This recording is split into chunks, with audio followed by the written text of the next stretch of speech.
what can we do that minimises our impact on the environment, and some energies are more impactful than others on the environment. So we've done the obvious things, like we're investing in solar for renewable energy. We purchase renewable energy as well. But I think some of the other things that you'd expect, LED lighting with movement sensors, controllers to make sure that equipment and air conditioning isn't running when it doesn't need to. Those are all good, obvious things to do.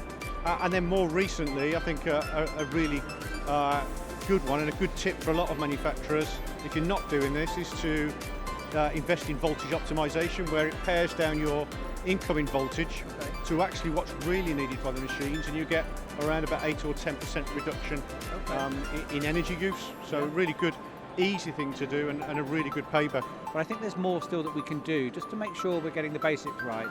And that means instrumenting the plant. It means measuring and recording where energy is being consumed and thinking about systematically finding ways to reduce that. That means using a control system.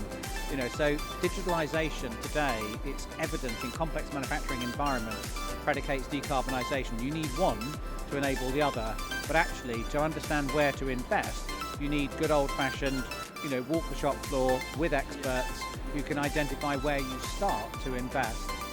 With regards to the resource efficiency side of things, once everything is logged into a system, it always seems that is a manual process to go through.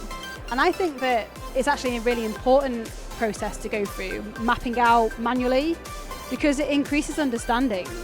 So as a business, having that deep understanding of what activities you're doing and how impactful they are is fundamental for behavioural change and engagement from C-suite right down to the factory floor. And going through that together can help, whereas if it's all embedded in a software and services out of reach, sometimes it can lead to a level of disengagement. And from my perspective, sustainability is all about stakeholder engagement.